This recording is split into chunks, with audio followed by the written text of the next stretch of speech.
안녕하세요. 옛이야기입니다. 옛 이야기의 사연을 여러분들에게 읽어드릴 DJ 유진입니다. 구독과 좋아요 꼭 부탁드리며 오늘의 사연 바로 시작할게요. 안녕하세요. 저는 딸아이를 대학에 보내고 이제야 겨우 한시름 놓은 40대 여성입니다. 저는 돈 걱정이라고는 해본 적 없이 살아왔었어요. 상위 1% 자산가의 삶이었으니 당연한 일이었죠.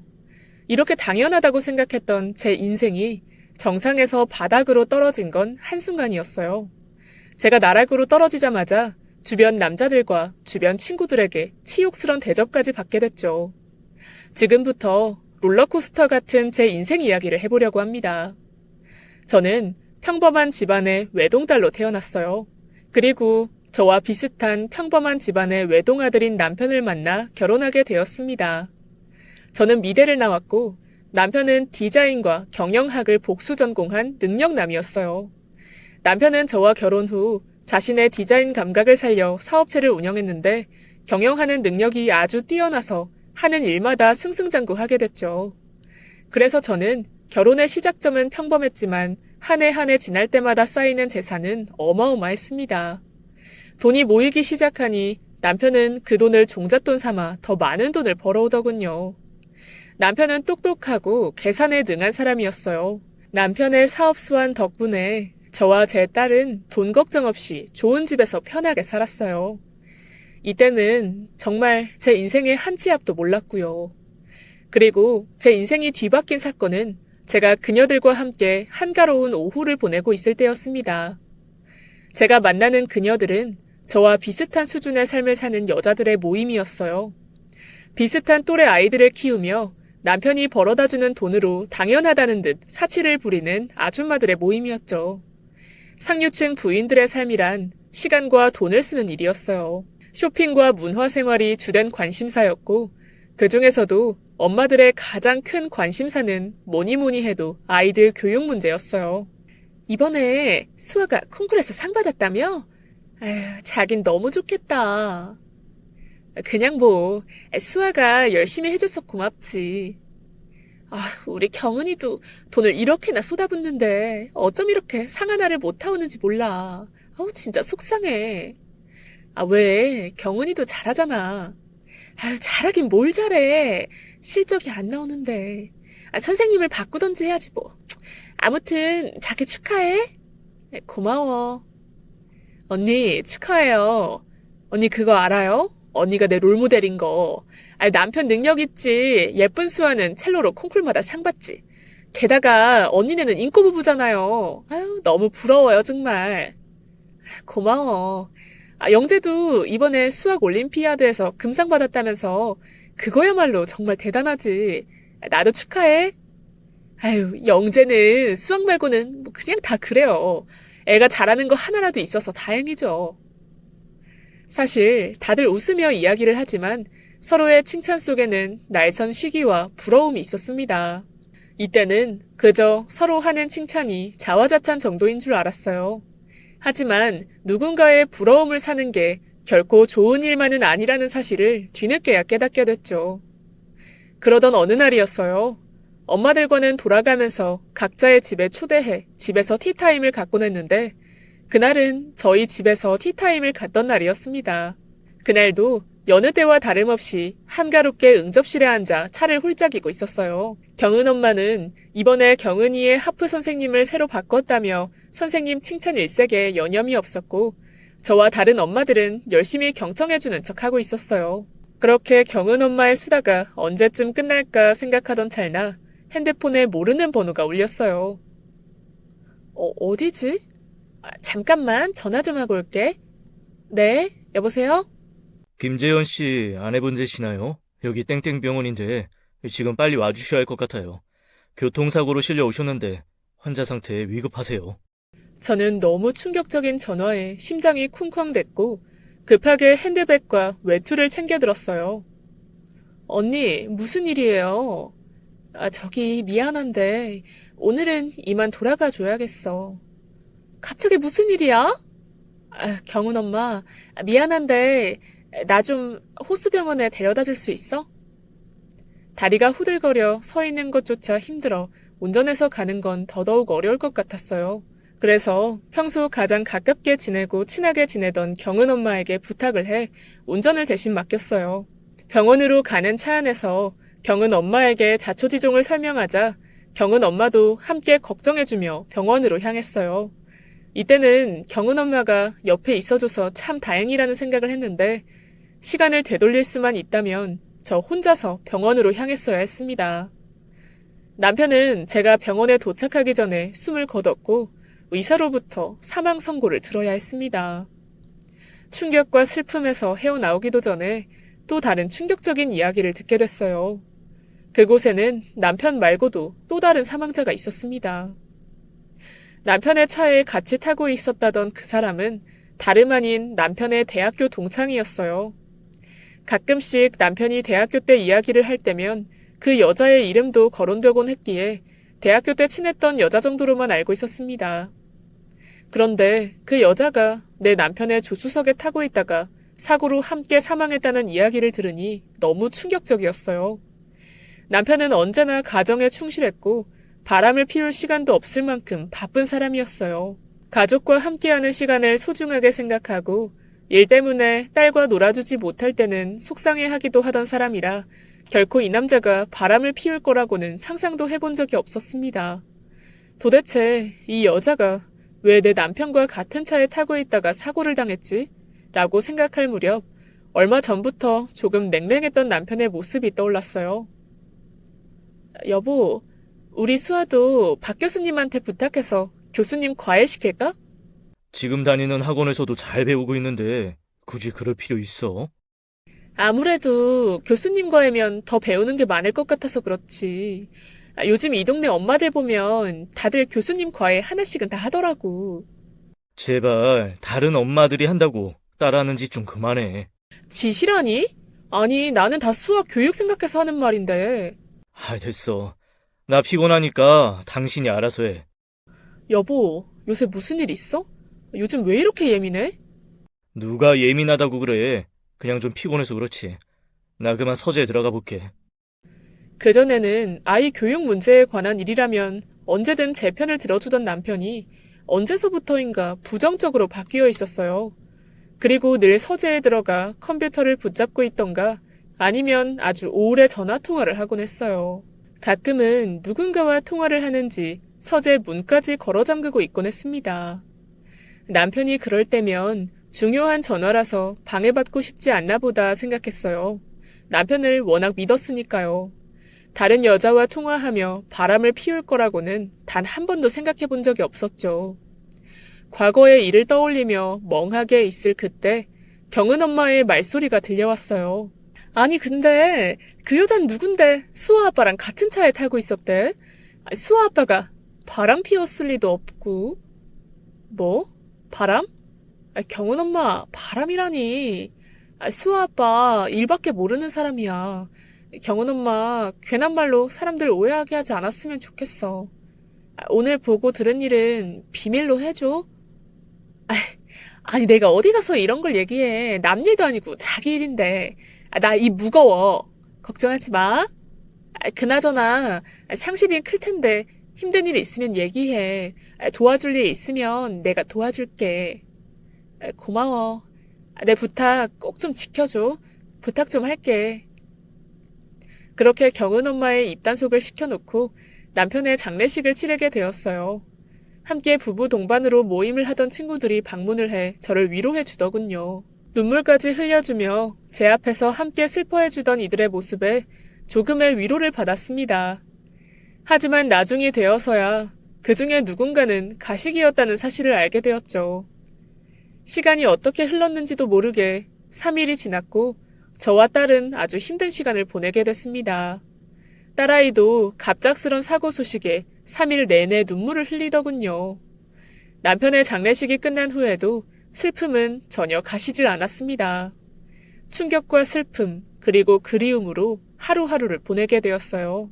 그러던 어느 날 문득 남편의 자동차 안 블랙박스가 떠올랐어요. 저는 남편의 차로 가보았죠. 사실 사고 후 경찰 쪽에서 먼저 블랙박스를 확인하고 갔는데 메모리 카드가 없어서 아무것도 조사하지 못했다고 했었거든요. 그래도 혹시나 하는 마음에 다시 확인해 보려고 한 거였죠. 경찰들 말대로 블랙박스에 메모리 카드는 안 꽂혀 있었고 어디에도 보이지 않았어요. 그걸 보니 그동안 남편을 믿어왔던 제 자신을 의심하게 되더군요. 혹시 다른 여자를 차에 태우기 위해서 일부러 메모리 카드를 빼놓은 건 아닐까 하는 생각이 들었어요. 하지만 제가 달리 사실을 확인할 방법은 전혀 없었습니다. 시간이 지나면서 괜한 오해를 하지 말자 싶어 더 이상 생각하지 않으려고 애를 썼어요. 가끔씩 그 여자와 함께 있던 남편을 생각하면 울화가 치밀어 오르기도 했지만요. 남편이 하늘로 간 이후에는 상속이라는 절차가 남았더군요. 남편의 재산을 정리하다가 저는 너무 충격을 받았어요. 남편의 회사는 부도가 나기 직전이었고 통장에 잔고도 거의 남아있질 않았어요. 오히려 마이너스 통장만 남은 상황이었어요. 그래도 부동산은 좀 있으니 괜찮겠거니 했는데 임대료 수익이 들어오던 부동산도 하나도 남아있질 않았습니다. 남편이 저와 상의 한마디 없이 부동산도 모두 처분했더군요. 유일하게 남은 거라고는 집 한 채뿐이었는데 그 집조차 대출이 많이 끼어있는 상황이었어요. 분명히 빚 없이 살고 있다고 생각했는데 남편이 죽기 1년 정도 전쯤에 집 담보대출을 거의 최대 한도로 받아놓은 상태였어요. 그동안 계산에 능한 남편이 집안 재산 관리며 돈 관리를 모두 해오던 터라 저는 이런 사실을 전혀 알지 못했어요. 남편이 말 한마디 언급도 없었기에 저는 너무 충격을 받았죠.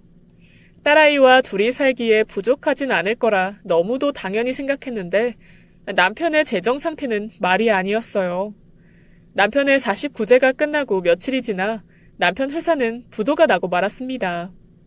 저는 상속을 받고 집을 팔아 남편의 부채를 정리했어요. 그러고 나니 작은 집을 전세로 구할 돈은 남더군요. 저는 딸 아이와 함께 눈물겨운 이사를 해야 했어요.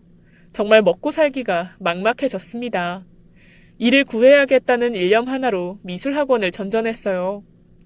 제가 당장 할 줄 아는 일이라고는 어린 아이들을 대상으로 미술 지도를 하는 것이었죠. 다행히 일은 쉽게 구해졌고 이전 생활비에 비하면 턱없이 작은 돈이지만 당장의 생활을 하는 데는 문제가 없었어요. 학원비는 6개월 차를 미리 낸 덕분에 다행히 딸아이는 계속 첼로 학원에 다닐 수가 있었습니다. 그나마 천만 다행이라는 생각이 들었어요. 하지만 그 6개월이라는 시간은 무척이나 빨리 지나갔습니다. 제 벌이로는 딸아이의 학원비를 대는 건 어려운 일이었어요. 하지만 자식 교육만큼은 끝까지 시켜주고 싶은 마음에 24시 감자탕집에서 새벽에 식당 일을 해가며 돈을 더 벌어왔습니다. 일하는 시간이 많다 보니 잠자는 시간도 부족했고 딸아이를 챙기기는 더욱 힘들어졌어요. 정말 하루하루를 간신히 살아냈습니다. 그러던 어느 날 딸아이가 저에게 말을 걸더군요. 엄마, 나 학원 그만둬야 되는 거 아니야? 그게 무슨 소리야? 학원을 왜 그만둬? 학원비가 한두 푼이야? 나 차라리 지금부터라도 첼로 그만두고 그냥 공부할래. 첼로를 왜 그만둬? 너 제정신이야? 넌 그런 거 걱정하지 말고 열심히 배우고 연습이나 해. 딸아이까지 돈 걱정을 하는 모습을 보니까 가슴이 너무 아팠어요. 저는 생활비를 다 충당하려고 제가 가지고 있던 보석들을 정리해봤어요. 결혼할 때 받았던 다이아 예물 세트와 그동안 소장하려고 사모았던 보석들을 모두 들고 청담동의 한 샵으로 향했어요. 그곳은 평소 제가 거래하던 귀금속 전문점이었어요. 보석을 모두 팔려고 하자 주얼리샵 사장님이 놀라더군요. 평소 안면을 트고 지낸 사이라 더 놀란 듯 싶었어요. 저는 어쩔 수 없이 제 사정 이야기를 하게 되었죠. 그러자 사장님은 저에게 주얼리샵에서 일해보지 않겠냐고 제안해 주더라고요. 보수도 꽤 좋았고 보석을 잘 팔면 인센티브제로 수당도 챙겨주겠다고 했어요. 저는 지금 제가 하는 일에 비하면 훨씬 낫겠다 싶어 그렇게 하기로 했습니다. 그래서 식당 일은 그만두고 평일엔 미술학원에서 주말에는 주얼리샵에서 일을 하게 되었어요. 저는 워낙 보석을 좋아하기도 했고 고객들이 뭘 원하는지 잘 알아서인지 판매 수완이 좋았어요. 그래서 평일 내내 식당 일을 하던 것보다 주말 이틀 일하면서 버는 돈이 더 많아졌어요. 사장님도 매출이 늘었다며 좋아하더군요. 그렇게 일을 한 지 2달 정도 지났을 무렵 주얼리샵 마감을 하려고 뒷정리를 하고 불을 끄고 나오려는데 누군가 급하게 매장 안으로 들어왔습니다. 사장님, 이 시간에는 웬일이세요? 선아 씨, 일은 잘하고 있었어요? 네. 그런데 무슨 일로... 선아 씨랑 잠깐 할 얘기가 있어서요. 일단 마감했으니 출입문은 잠그고 얘기할까요? 사장은 제 의사와는 상관없이 매장 문을 걸어 잠그고는 밖에서 안이 보이지 않는 장소로 저를 데려갔어요. 그곳은 고객 응접실이었는데 아치형으로 뚫린 문을 제외하면 매우 밀폐된 공간이었어요. 너무 어두우니까 불 좀 켤게요. 그렇게 말한 순간 그가 뒤에서 저를 덮쳐왔어요. 그리고는 제 몸을 꽉 잡고 사장이 저를 강제로 밀어붙였습니다. 그날은 부인에게 흰색 니트를 입었었는데 그의 완력에 옷의 목 부분이 잔뜩 늘어나 가슴 아래까지 옷이 내려오고 말았어요. 저는 버둥거리다 손에 잡히는 물건을 잡아 그대로 사장의 머리를 올려쳤습니다. 사장은 으악 소리를 내며 머리를 쥐어잡고 저에게서 떨어졌고 저는 그 틈에 매장 밖으로 도망쳐 나올 수 있었어요. 정신없이 뛰다가 매장에서 한참 멀어졌을 때가 되어서야 제 손에 들린 것을 보았습니다. 그건 바로 청동 조각상이었어요.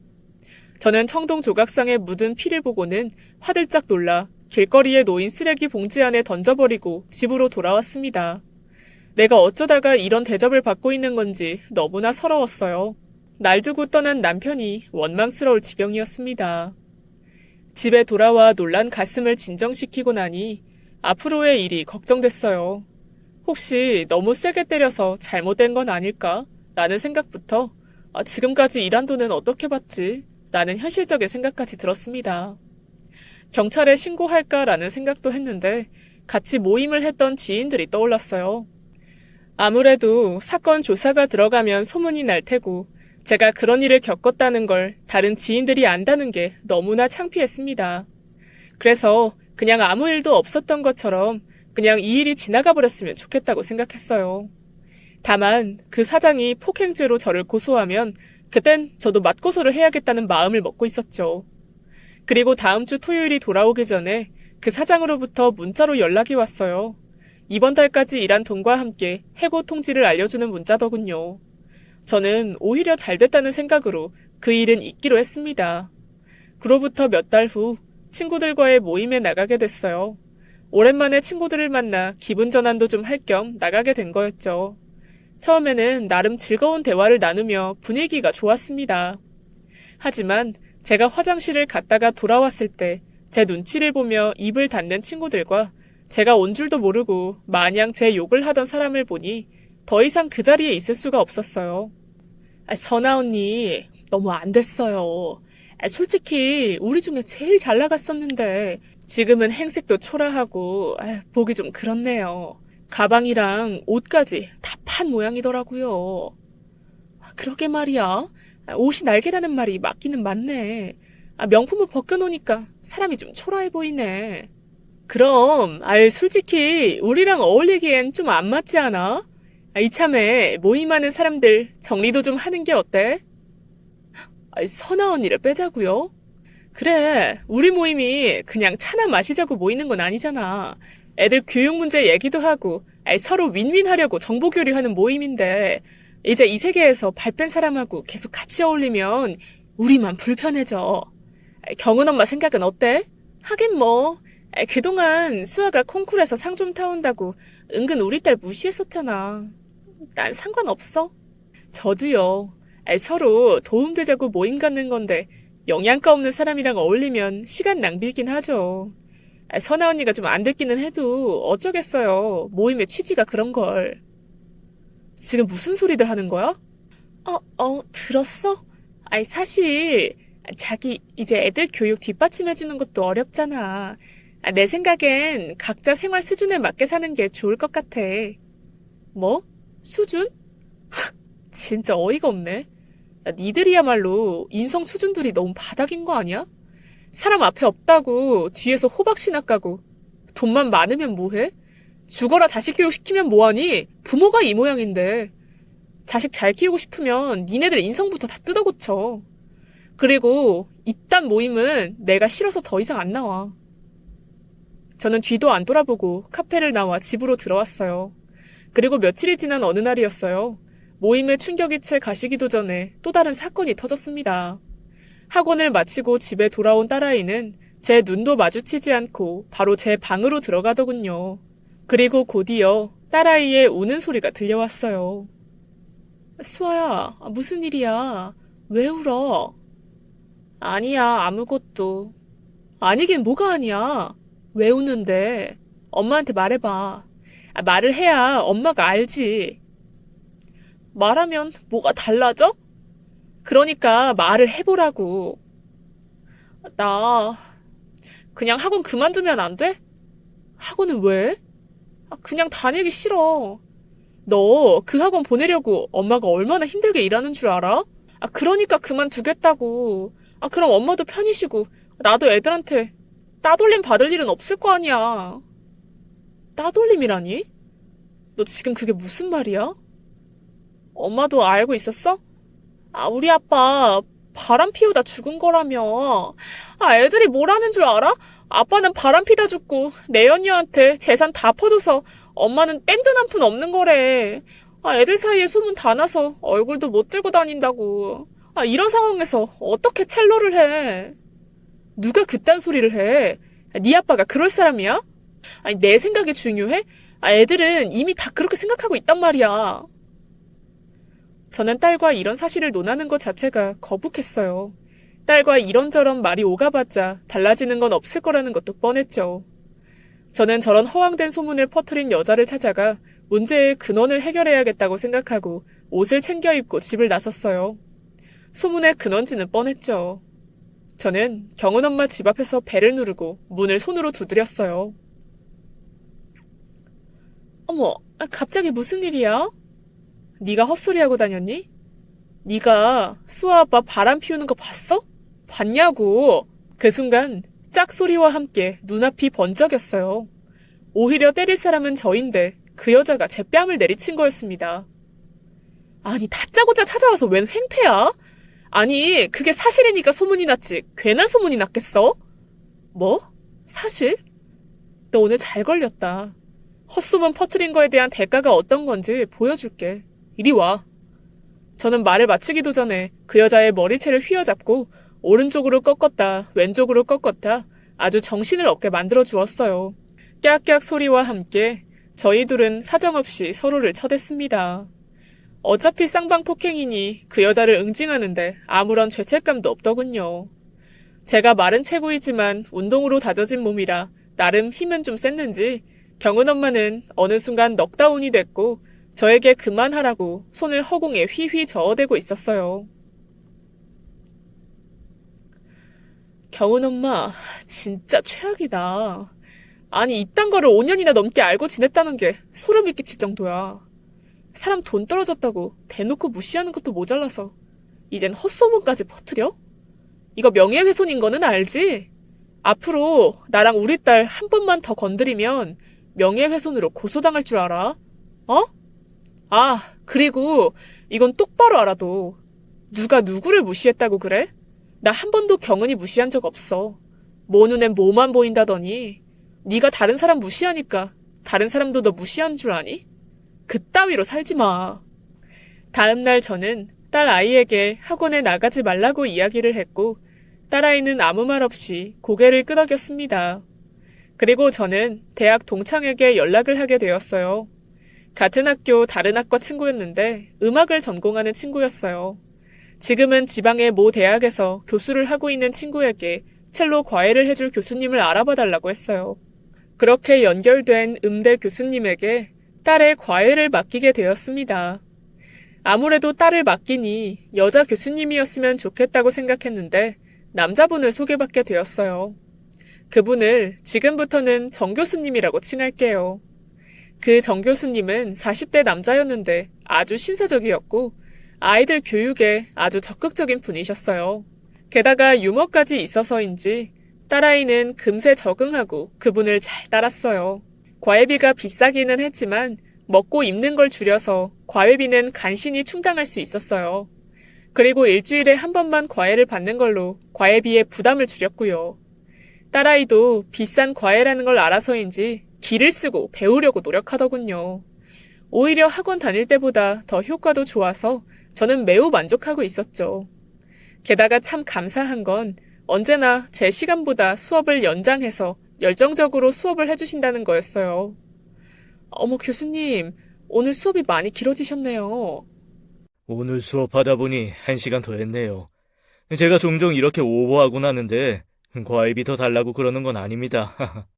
그래도 2시간짜리 수업인데 1시간이나 더 해주셔서 제가 좀 더 챙겨드려야겠어요. 아닙니다. 정말 제가 좋아서 수업한 거예요. 안 그러셔도 되니까 다음에 차나 한 잔 사주세요. 정말 감사드려요. 수아도 교수님이 너무 잘 가르쳐 주신다고 너무 좋아해요. 제가 원래 인기가 많습니다. 사람이 어찌나 밝은지 정 교수님과 대화를 나누다 보면 제 마음도 즐거워지고 편해지곤 했어요. 감사한 마음에 가끔씩 차도 마시고 함께 식사도 하다 보니 친분이 좀 두터워지는 게 느껴졌습니다. 분명 다른 과외하는 아이들 집안은 빵빵하고 부잣집일 텐데도 저에게 주눅들게 하는 말이라거나 다른 아이들과 비교하는 말도 전혀 하지 않았어요. 그래서 참 사람 됨됨이가 괜찮은 사람 같다는 생각이 들었죠. 그러던 어느 날이었어요. 뜬금없이 영재 아빠한테서 연락이 왔더군요. 형수님, 잘 지내고 계세요? 네. 그런데 무슨 일로?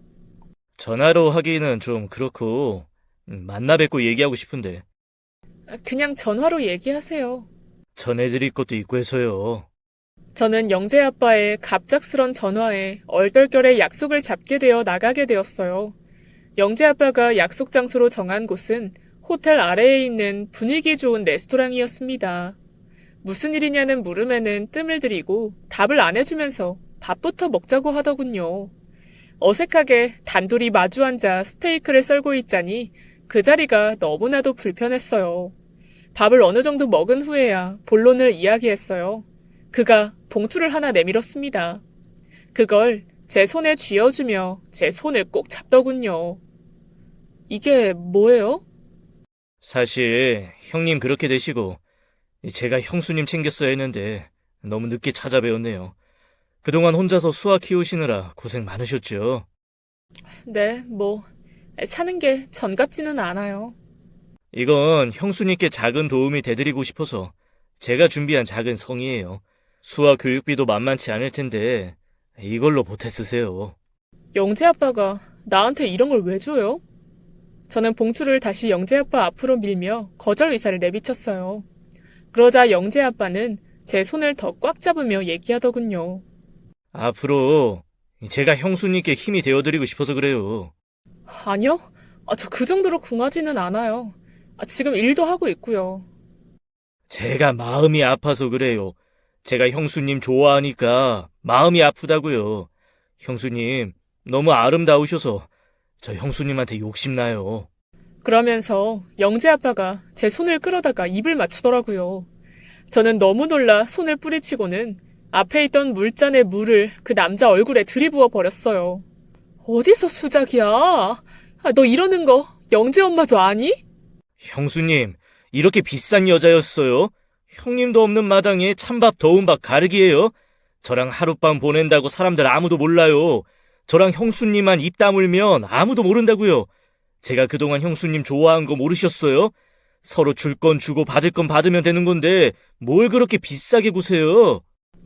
기가 막히고 어이가 없어서 말문이 막혀있을 그때 누군가의 익숙한 목소리가 들려왔어요. 튕기다니요. 누가 봐도 엄연히 싫다고 강하게 얘기하고 있잖아요. 그쪽이야말로 지금 뭐 하는 짓입니까? 싫다는 사람한테 이러는 거 성희롱이에요. 이 사람 혹시 신고하실 거면 제가 얼마든지 증언해드리겠습니다. 뭐 신고? 제3자는 빠지시죠. 뭘 안다고 껴들어요. 본의 아니게 처음부터 끝까지 얘기 다 들어서 알 거는 다 압니다. 여자분, 신고하시겠어요? 정 교수는 저를 모르는 사람처럼 대하며 제 편을 들어주고 있었어요. 저는 그렇게 해주면 고맙겠다며 맞장구를 쳤습니다. 그제야 영재 아빠는 자리를 털고 일어나더군요. 영재 아빠가 떠난 후 저는 정 교수와 잠시 이야기를 나누게 되었어요. 수아 어머니, 괜찮으세요? 네, 좀 놀라기는 했는데 괜찮아요. 그런데 여긴 어쩐 일로? 사실 오늘 여기서 미팅이 있어서 들렸다가 집에 들어가는 길에 수아 어머니가 보이셔서 잠깐 뒷자리에 앉아 있었어요. 뒷자리예요? 네, 제가 엿들으려고 그런 건 아니고 어쩌다 보니 분위기가 심각해 보여서 잠깐 실례했네요. 기분 나쁘셨다면 죄송합니다. 아니에요. 덕분에 불편한 상황 모면했어요. 고마워요. 그렇게 인사를 나누고 난 후 저는 집으로 돌아왔어요. 집에 돌아와 자려고 누웠는데 이런저런 생각이 나서 잠을 설쳤어요. 돈이 떨어지니 참 별일을 다 겪는구나 싶고 개 중에는 좋은 사람도 있어서 다행이라는 생각도 들었죠. 영재 아빠는 그 후로도 저를 어찌 해보려는 걸 포기하지 않았는지 몇 번 더 연락이 오더군요. 저는 한 번만 더 연락하면 영재 엄마와 영재에게까지 알리겠다고 엄포를 놓았고 그제서야 영재 아빠의 연락은 더 이상 오지 않았습니다. 그러던 어느 날이었어요. 남편이 사고 난 날 탔던 자동차를 처리하지 않아 과태료까지 물게 되었고 저는 뒤늦게서야 폐차하기로 마음을 먹게 됐어요. 그리고 차를 폐차하기로 한 날 저에게 연락이 한 통 왔어요.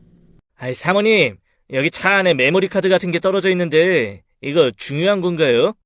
메모리 카드요? 혹시 블랙박스 메모리 카드인가요? 아이, 그건 확실히 모르겠는데 뭐 블랙박스에도 끼울 수 있는 건 맞아요. 제가 지금 바로 갈게요. 버리지 말고 꼭 좀 잘 보관해주세요. 그렇게 찾을 땐 없던 메모리 카드가 도대체 어디서 어떻게 발견된 건지 신기할 따름이었어요. 그곳에 가서 받아온 메모리 카드를 떨리는 가슴으로 노트북에 연결해 보았습니다. 노트북은 남편이 쓰던 거였는데 남편이 떠난 뒤로는 한 번도 가보지 않았었어요. 저는 떨리는 마음으로 메모리 카드에 있는 동영상을 재생시켰습니다. 그리고 그곳에서 너무나 충격적인 사실을 알게 됐어요. 그 사실을 알게 되자 저는 눈물을 흘릴 수밖에 없었습니다. 지은아, 정말 고마워. 네 덕분에 이번 위기를 넘길 수 있을 것 같아. 아이, 고맙긴.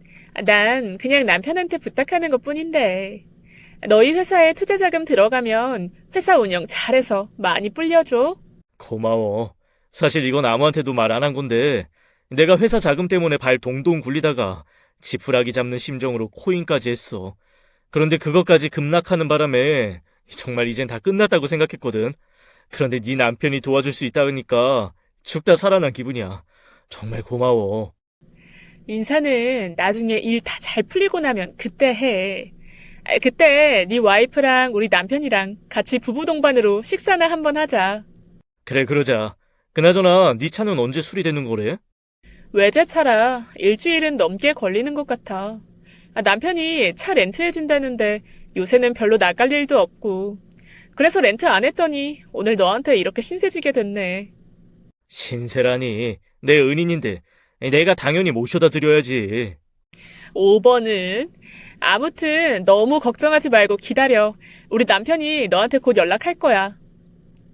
그 후 어수선한 말들이 오고 간 후에 쾅 소리가 나고 더 이상 녹화된 영상은 없었어요. 아마도 사고가 나면서 메모리 카드가 떨어져 나간 것 같았습니다. 남편의 마지막 가는 상황을 직접 보니 급격히 슬픔이 밀려왔어요. 그리고 남편이 왜 그 여자와 함께 차에 타고 있었는지도 알게 됐고 남편에 대한 내 믿음이 틀리지 않았음에 감사했어요. 남편은 회사 부도를 막기 위해 대학 동창에게 부탁을 했고 그 지은이라는 사람의 남편이 투자 자금을 지원해주기로 약속한 듯 했어요.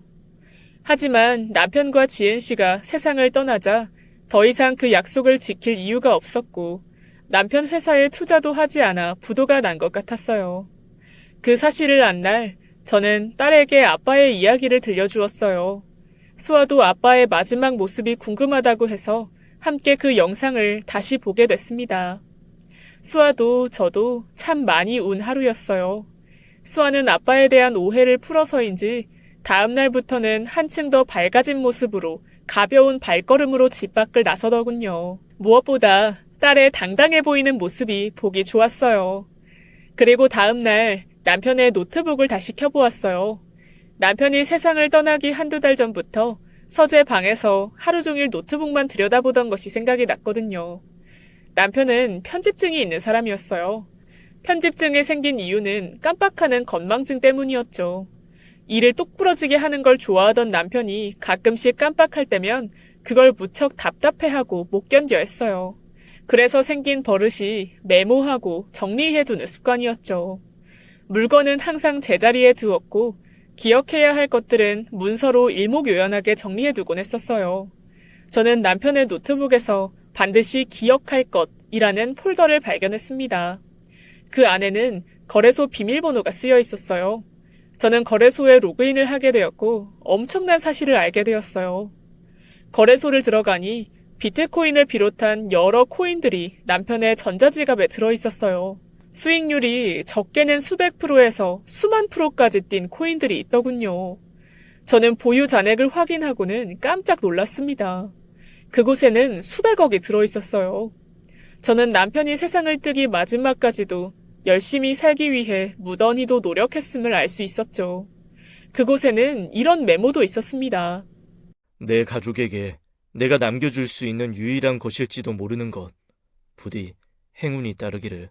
저는 그 돈으로 다시 살던 동네로 이사를 가게 됐어요. 더 큰 평수로요. 그리고 딸아이를 위한 연습실을 집에 마련해주고 주 1회 배우던 첼로도 주 3회로 바꾸어 가르치고 있습니다. 정 교수님께 매일 과외해달라고 부탁을 드렸지만 정 교수님 일정상 주 3회가 최대라고 해서 그렇게 정하게 된 거였어요. 제가 다시 이사를 오니 그곳에 살던 이들이 하나둘 아는 체를 하더군요. 어머 언니! 어떡해? 다시 이사 오신 거예요? 그것도 더 큰 평수로. 혹시 수아 아빠가 남긴 재산이라도 있었던 거예요? 그렇게 됐어. 어머, 정말 잘 됐네요. 언니, 그럼 우리 모임 다시 들어와요. 그 모임을 내가 왜? 난 생각 없어. 그나저나 영재 엄마. 네? 자기 남편 관리 좀 잘해야겠더라. 네? 그게 무슨... 자세히 말하기는 입 아프고 아무튼 새겨 들어. 그 후로 영재 엄마는 저를 찾아와 남편이 바람이 나 있었다며 도대체 어떻게 안 거냐고 저를 닥달해 물었지만 차마 사실을 이야기해 줄 수는 없었어요. 그렇지만 달라지는 건 아무것도 없었습니다. 영재 엄마는 바람 피우는 남편이라도 지금 누리는 모든 것들을 포기할 마음이 없었던지 이혼은 안 하더군요. 영재 아빠는 저와 마주치고는 조금 흠칫 놀라는 모습이었고 재발절인 도둑마냥 저를 슬슬 피했고요. 경은 엄마는 제가 다시 재기할 거라고는 꿈에도 생각 못했던지 저를 대하는 걸 껄끄러워했어요. 그리고 경은 엄마가 모임을 갔던 날 저는 그 모임에 말없이 나갔습니다. 제가 나타나자 모임하는 멤버들은 놀란 눈치로 웅성거리더군요. 저는 그 사람들이 모인 자리에서 얘기했어요. 다들 잘 지냈죠? 잠깐 할 이야기가 있어서 왔어요. 다들 제가 무슨 이야기를 하려나 무척 궁금해하며 귀를 쫑긋 세우더군요. 모두의 이목이 집중되었을 때 저는 제 억울함을 풀고 내가 어떻게 다시 이 자리에 나올 수 있었는지 이야기해 주었어요. 그리고 마지막 한마디를 덧붙였습니다. 그런데 말이에요. 사실 확인도 안 된 이야기를 사실인 것 마냥 얘기하고 다니는 사람이 있던데 그런 사람이 하는 말을 믿고 아이들 교육 얘기를 나누실 수 있으시겠어요? 저라면 이 모임에서 당장 그런 사람부터 제명시키고 새로운 멤버를 드릴 것 같네요. 더 좋은 정보를 갖고 믿을 수 있는 사람으로요. 그 후 경은 엄마는 그 모임에서 제외됐고 저는 그 모임에 초대를 받게 됐어요. 저는 일부러 보란 듯이 경은 엄마 앞에서 그 모임에 참석했고 그렇게 몇 달 그들과 어울려주다가 제 발로 다시 나오게 되었어요. 그리고 그 후로는 사람 보는 눈을 키우려고 노력했네요. 어려울 때 도와주진 못할 망정 등 돌리지 않을 사람들로 따로 모임을 만들었어요. 저는 1년 반 만에 재기를 해서 다시 원래 자리보다 더 좋은 자리로 돌아왔지만 이 모든 게 운이라는 생각이 듭니다. 그리고 남편이 남겨준 특별한 유산덕이라고 생각해요. 제 사정이 아주 많이 어려웠을 때 저를 돈으로 유혹해 저를 어떻게 해보려는 남자들이 여럿 있었어요. 그 유혹에 넘어가지 않고 딸에게 부끄럽지 않은 엄마로서 자리를 지킬 수 있음에 감사한 마음으로 이 글을 마치려고 합니다. 제 긴 글을 읽어주셔서 감사드려요. 지금까지 예디학이었습니다. 끝까지 함께 해주신 여러분 진심으로 감사드리며 저는 내일 다시 돌아올게요. 감사합니다.